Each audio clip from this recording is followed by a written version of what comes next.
Bismillahirrahmanirrahim. Assalamualaikum warahmatullahi wabarakatuh. Waalaikumsalam warahmatullahi wabarakatuh. Alhamdulillahirabbil alamin. Shalatu wassalamu ala asyrafil anbiya'i wal mursalin wa ala alihi washabihi ajmain amma ba'du. Alhamdulillah, segala puji syukur atas kehadirat Allah Subhanahu wa taala. Di kesempatan hari ini kita dapat bermuajah kembali, bertemu kembali dalam kegiatan Syiar Ramadan 1442 Hijriah.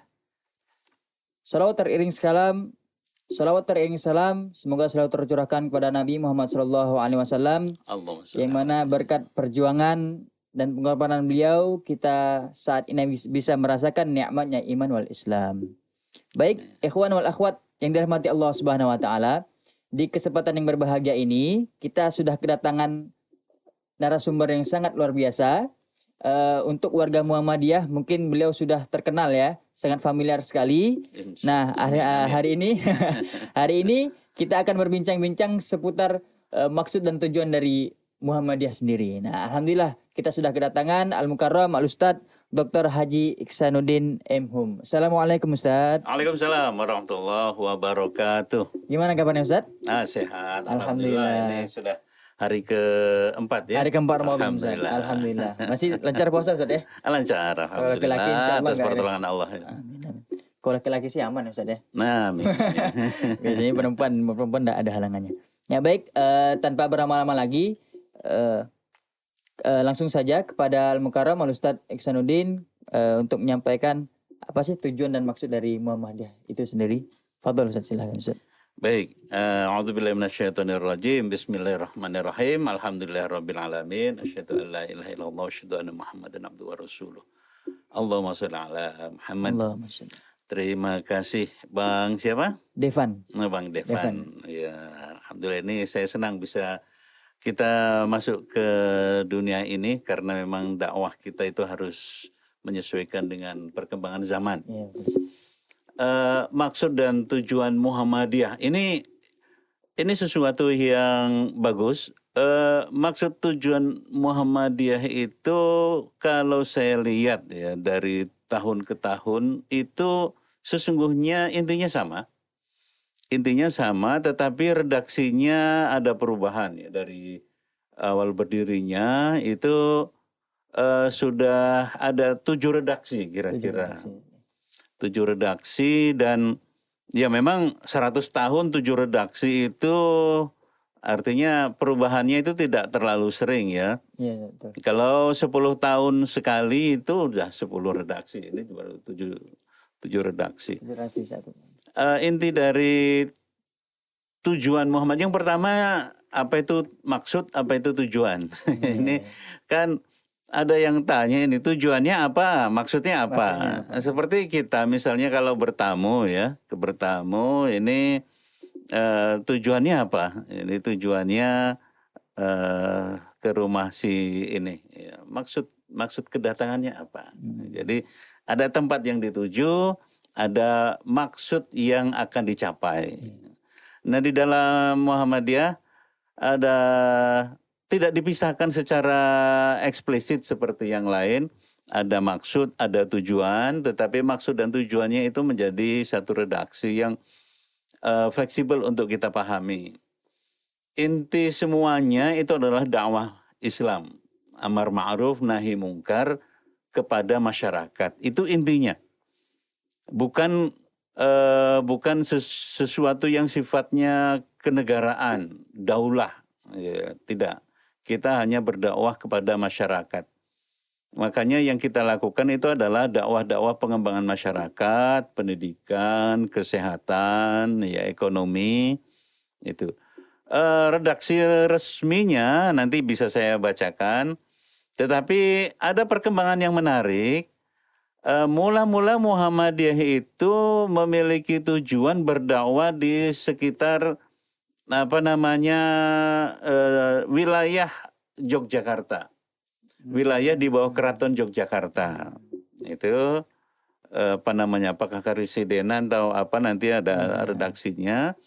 Kemudian terbukti banyak peminat gerakan Muhammadiyah, banyak Zaman sekarang itu bilang follower lah ya. Follower terus ya, betul. Followernya itu makin banyak sehingga tujuannya itu diluaskan. Kemudian pada masa penjajahan Jepang itu ada penyesuaian. Yang sesungguhnya intinya juga dakwah Islam. Kemudian pada zaman kemerdekaan ada perubahan beberapa kali. Pada zaman Asas Tunggal itu juga ada redaksi baru. Dan setelah reformasi itu redaksinya kembali kepada sebelum masa masa Asas Tunggal. Coba saya bacakan ya supaya boleh. Ini ya. Iya,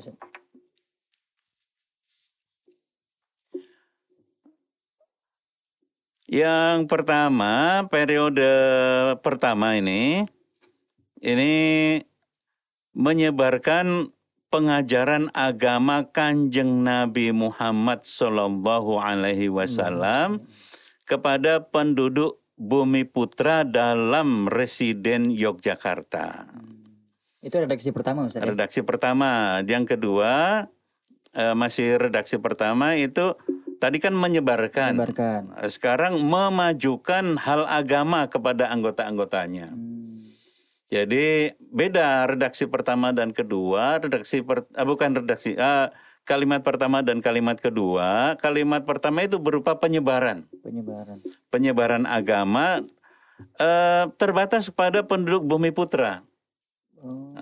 Hanya orang-orang pribumi saja. Karena kan pada kala itu ada kulit putih banyak, orang Cina waktu itu masih dianggap jauh sebagai orang asing, ya.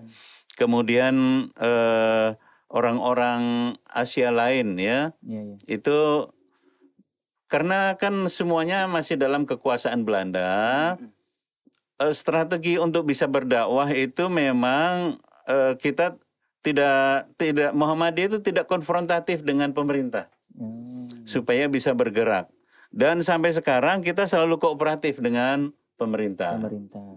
Kita mendukung negara. Kita tidak mempermasalahkan, tidak ingin berkonfrontasi dengan negara karena memang kita hidup dalam negara dan kita mendapatkan maslahat dalam negara serta kita harus bersumbangsih kepada kejayaan negara. Itu filosofi yang dianut kalau kita lihat kepribadian Muhammadiyah. Jadi kalimat pertama itu menyebarkan pengajaran agama. Agama disebut di sini agama Kanjeng Nabi Muhammad. Nah, ini kan ada pertimbangan. Kenapa tidak langsung disebut Islam? Ya, Kanjeng Nabi Muhammad. Karena memang praktek-praktek keislaman waktu itu banyak yang jauh dari sunnah Nabi. Dan bahasa yang digunakan Kanjeng Nabi itu adalah bahasa yang dekat dengan sasaran. Sasarannya adalah penduduk pribumi, orang Jawa. Maka kalau disebut Kanjeng Nabi, ya, itu sesuatu yang sangat kultural. Jadi sangat salah menuduh Muhammadiyah itu tidak berdakwah kultural, itu sangat salah. Dari awal itu sudah menyebutkan Kanjeng Nabi. Kemudian pribumi. Dalam batas-batas residen Yogyakarta. Itu penyebarannya. Yang memajukan agama itu pendalaman agama, pengamalan agama. Seperti kita ingat pada masa itu ketika Kiai Haji Dahlan mendakwahkan, menerangkan tafsir surat Al-Ma'un itu lama, itu 3,5 bulan, enggak maju-maju, enggak ganti-ganti. Karena apa? Karena memang supaya beragamanya itu maju. Ya. Jadi istilah-istilah Islam berkemajuan memang dari awal itu Muhammadiyah memajukan. Memajukan. Itu prinsip-prinsip kemajuan itu dalam Muhammadiyah itu penting sekali. Itu kemudian redaksi berikutnya karena sudah meluas, ya. Karena sudah meluas, anggota Muhammadiyah itu tidak terbatas pada Yogyakarta, tapi di seluruh daerah pendudukan Nederland. memajukan dan menggembirakan pengajaran dan pelajaran agama Islam di Hindia Nederland. Nah, itu namanya Hindia Nederland. Hindia Nederland itu ya daerah Nusantara yang dikuasai oleh Belanda. Makanya dulu kalau sekarang Samudra Indonesia, itu dulu kan Samudra Hindia. Itu ya. Hindia itu daerah-daerah sini disebut Hindia, ya. Dan Hindia dalam kekuasaan daerah Hindia yang dalam kekuasaan Belanda itu disebut Hindia Nederland.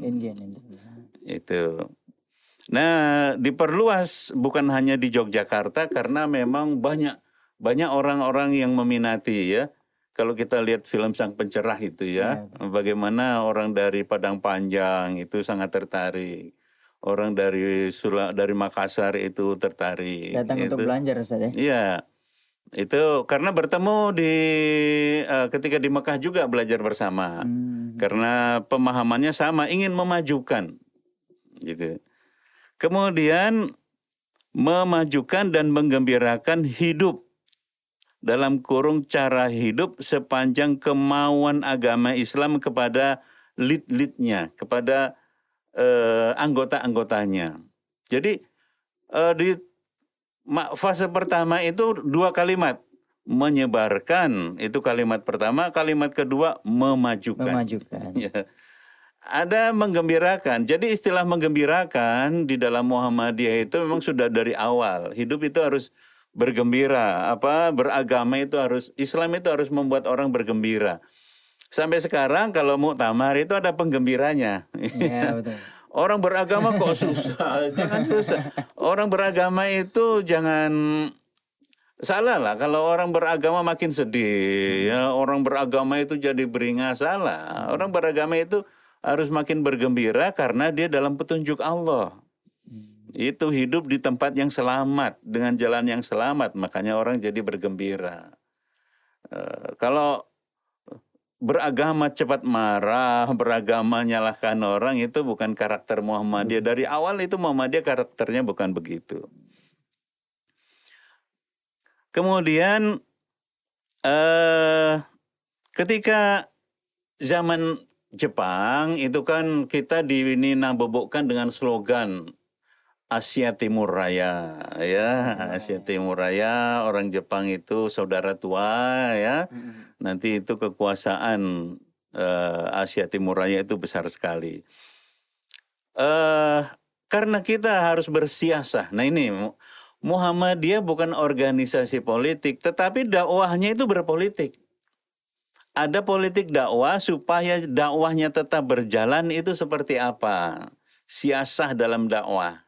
Ini menyebutkan ketika dalam kekuasaan Belanda itu peraturan-peraturan Hindia Belanda itu juga harus dipelajari. Makanya legalitas dalam Muhammadiyah itu penting sekali.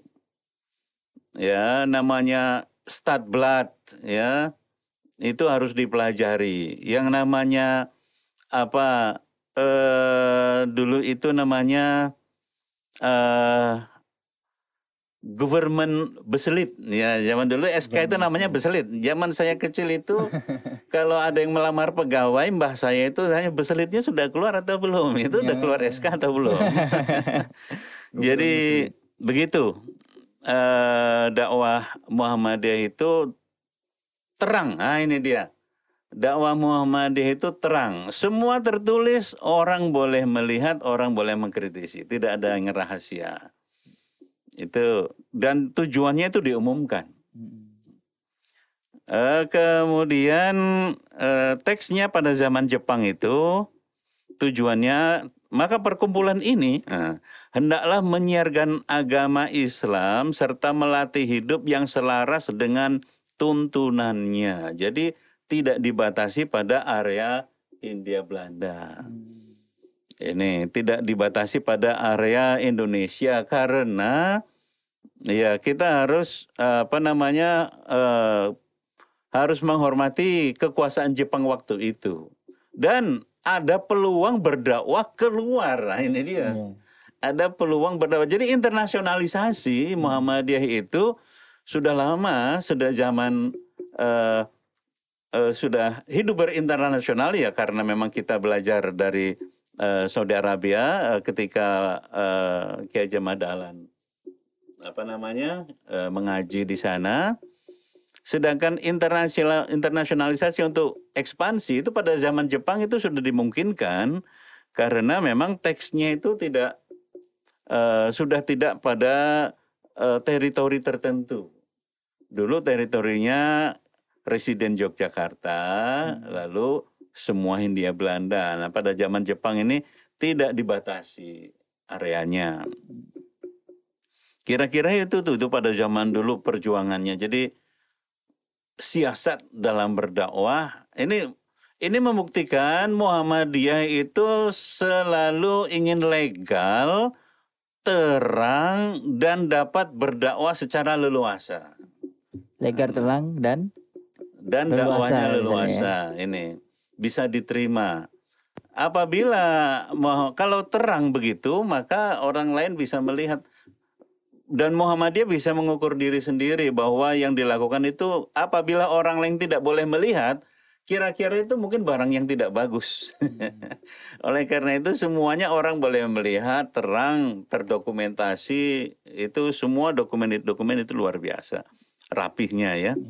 Kita sangat salut kepada para founding fathers dan bapak-bapak kita di kampung-kampung itu. Saya ingat pada saat saya di kampung itu sertifikat pendirian pimpinan cabang itu langsung dari pimpinan pusat itu terang ya, digantung. Ini Muhammadiyah. Makanya semua sekolahnya Muhammadiyah, Aisyah begitu.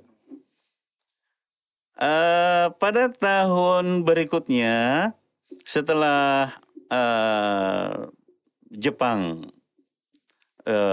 runtuh, tidak menguasai Asia Timur Raya lagi. Maksud tujuan persyarikatan Muhammadiyah adalah menegakkan dan menjunjung tinggi agama Islam sehingga terwujud masyarakat Islam yang sebenar-benarnya. Ini tujuan ini paling lama, redaksi ini. Paling lama. Setelah Jepang turun, ya, Jepang hengkang, itu maksud tujuannya itu terang.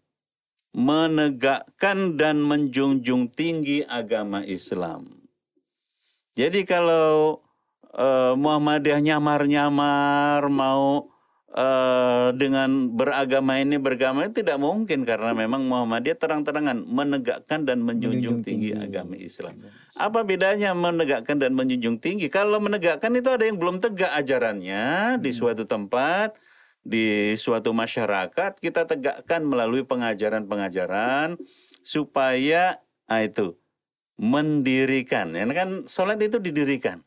Agama itu ditegakkan. Ketika tiangnya sudah ada, maka tiangnya itu untuk menjunjung tinggi. Menjunjung tinggi itu marwah agamanya. Marwah agamanya itu dijaga. Marwah agama dalam Muhammadiyah itu sangat penting dan cara menjaga marwah Muhammadiyah, cara menjaga marwah agama itu dengan melaksanakan perintah-perintahnya, menjaga larangannya dan berlaku mulia.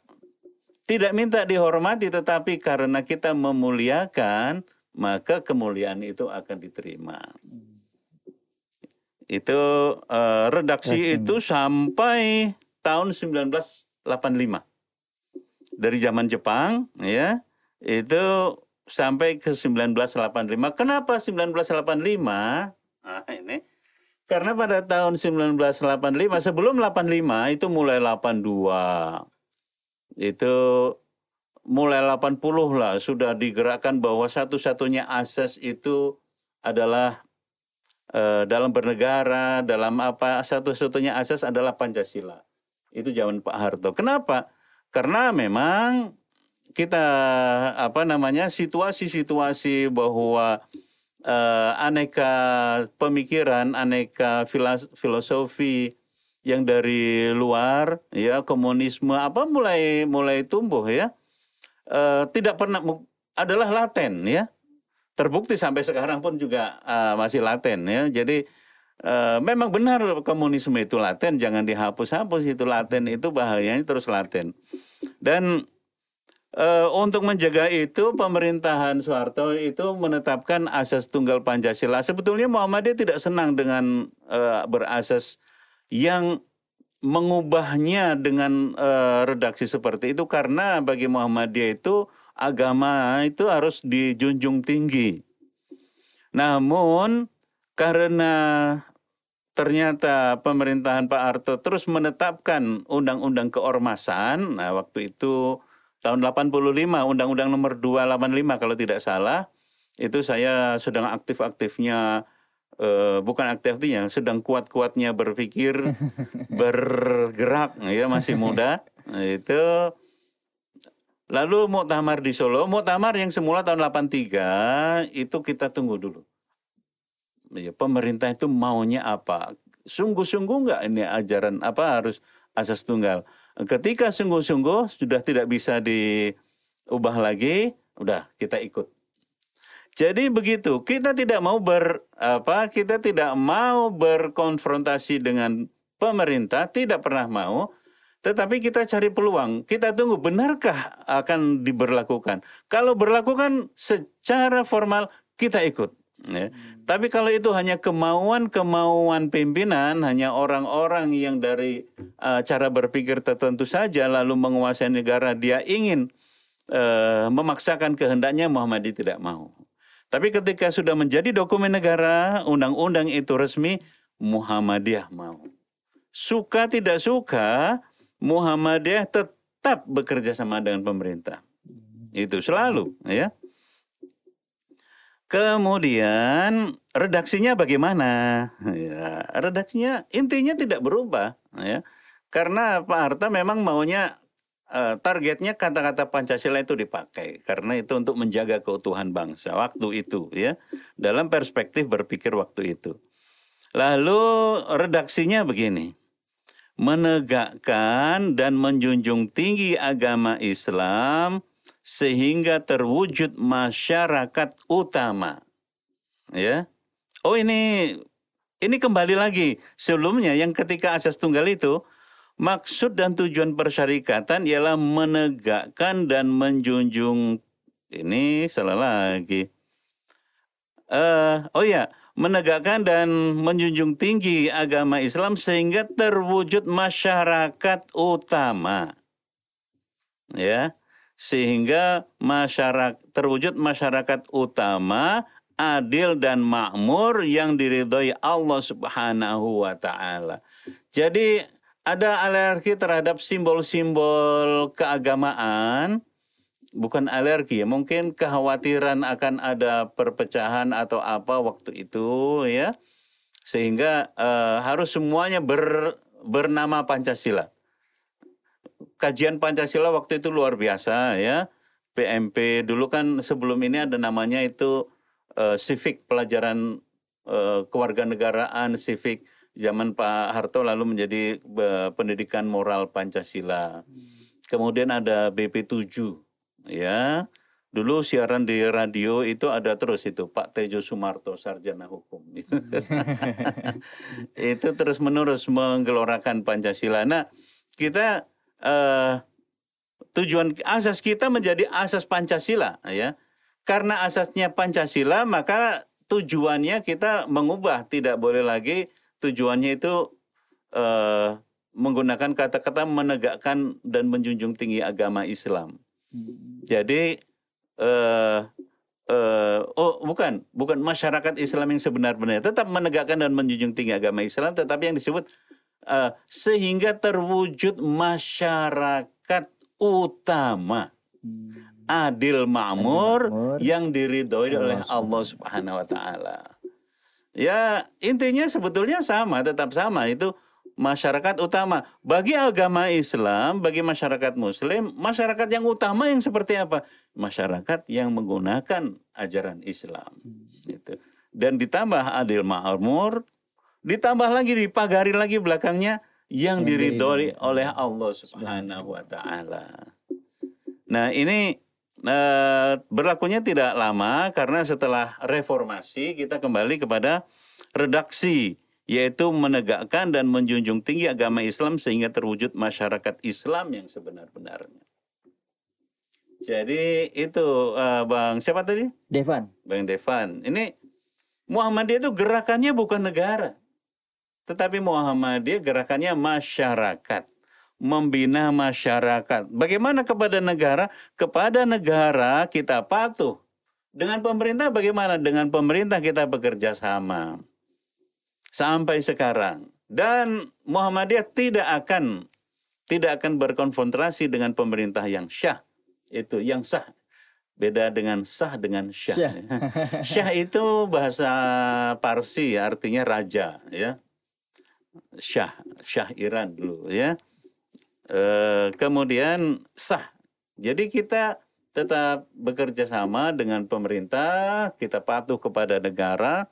Dan sekarang luar biasa, Muhammadiyah sekarang menggerakkan semua amal usahanya untuk kalau dulu dibiarkan mau bayar pajak atau enggak itu, sekarang digerakkan semuanya, kita patuh kepada negara, kita membayar pajak. Itu wujud kita bekerja sama dengan pemerintah. Dan kita membangun pusat-pusat keunggulan sekolah. Ini alhamdulillah ya, SMP Muhammadiyah 1. Ini kepala sekolahnya selamat Pak Erwan Syahrudin. Ini telah membangun studio yang cukup bagus untuk berdakwah, untuk barangkali untuk praktek anak-anak juga. Ini bagus ya. Pusat keunggulan sekolah, pusat keunggulan universitas. Untuk siapa? Ya untuk masyarakat. Kalau untuk masyarakat untuk siapa? Ya untuk negara. Kalau negara mau ambil, ini sudah gampang sekali ngambilnya. Ini karena semuanya sudah oleh Muhammadiyah sudah ditulis milik Persyarikatan Muhammadiyah. Tidak ada milik perorangan.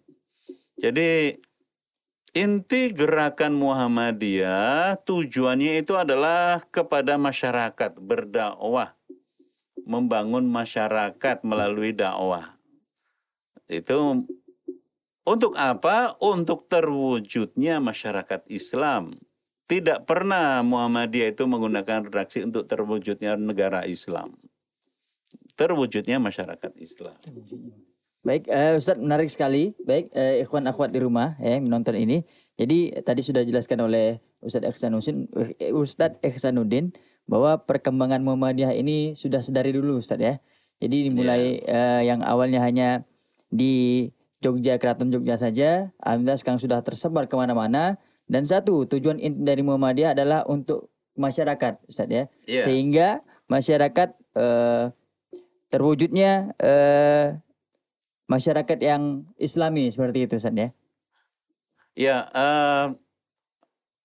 intinya bagaimanapun redaksinya kita mendakwahkan Islam untuk dipakai oleh masyarakat. Ya.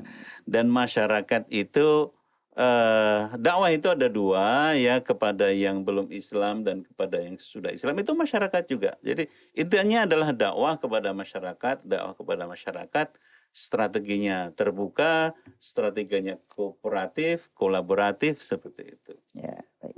Ya, demikianlah ikhwan akhwat penyampaian dari Ustadz Ihsanuddin ya, buat ikhwan akhwat yang ingin tahu lebih dalam tentang tujuan dan maksud dari tujuan Muhammadiyah, saksikan video ini, mudah-mudahan bisa menambah. Ada sedikit saya ingin tambahkan ya. Ustaz, silakan Ustaz. Jadi di balik itu ada memang tonggak-tonggak sejarah tujuan itu, ada tokoh-tokoh ya. Ada tokoh-tokoh yang perlu kita sebut. Tadi saya menyebut tokoh yang bukan Muhammadiyah karena ada negara, kita sebut Pak Harto, ada Pancasila, kita sebut juru penerang Pancasila waktu itu Pak Tejo Sumarto ya. Itu memang yang harus dialami. Dan periode pertama itu memang periode Ki Haji Ahmad Dahlan itu ya. Ki Haji Ahmad Dahlan cukup dominan, tetapi sangat demokratis dan sangat organisatoris beliau itu. Itu tidak mau bergerak yang namanya sendiri, tunggal, lalu dia menjadi paling hebat, itu enggak. Kemudian pada tokoh berikutnya ketika ada perubahan dari area Kepresidenan Yogyakarta kepada seluruh wilayah Hindia Belanda, ada tokoh yang cukup berpengaruh untuk merumuskan tujuan ini, yaitu Ki Haji Suja, ya. Ki Haji Suja, kemudian Ki Haji Haji Agus Salim yang sangat terkenal ya, itu politisi Indonesia, itu dulu pernah menjadi menteri, perdana menteri pernah atau enggak ya, Haji Agus Salim itu. Kemudian itu juga pada periode Jepang itu juga Ki Haji Agus Ki Bagus Hadikusumo. Ki Bagus Hadikusumo kalau tidak salah pernah jadi ketua Mahkamah Agung atau apa lembaga tinggi negara ya. Itu tokoh yang pada redaksi setelah dari Jepang ya. Kemudian Ki Bagus Hadikusumo cukup lama. Setelah itu periode orang-orang yang berpengaruh lagi, ini sangat lama sekali. Paling lama memimpin Muhammadiyah adalah Pak A.R. Fakhrudin. Bapak Abdur Razak Fakhrudin. Orangnya sangat bersahaja dan tidak ada yang bisa berkomunikasi dengan baik kepada Pak Harto kecuali Pak A.R. Fakhrudin. Itu luar biasa ya, tokoh yang sederhana, kalimatnya sederhana, diterima dari pengajian ranting, pengajian nenek-nenek sampai kepada tingkat kenegaraan. Kemudian pada pasca Ki Haji A.R. Fakhrudin itu tujuan itu berubah juga setelah habis masa setelah Orde Baru Azas Tunggal itu ada reformasi, itu tokoh berikutnya adalah Pak Ahmad Syafi'i Ma'arif. Ya, beliau masih ada. Kemudian dilanjutkan ada perubahan lagi pada masa Pak Din Samsudin. Jadi itu tokoh-tokoh yang mengiringi perubahan tujuan Muhammadiyah. Ya, tentu Muhammadiyah memiliki tokoh yang sangat banyak ya. Tapi itu yang perlu saya sebut saja sebagai tambahan. Ya, terima kasih Ustadz. Ya baik, akhirnya kita sudah di penghujung acara. Sekali lagi kami ucapkan terima kasih kepada Ustadz Ihsanuddin atas waktunya sudah berkenan hadir di studio kami. Terima kasih sekali lagi. Akhirnya saya host hari ini Devan Prasetyo pamit undur diri. Mohon maaf atas segala kesalahan, yang benar datang dari Allah Subhanahu wa taala, yang salah datang dari saya sendiri. Akhir kata, nasrun minallah wa fathun qarib. Wassalamualaikum warahmatullahi wabarakatuh. Waalaikumsalam warahmatullahi wabarakatuh.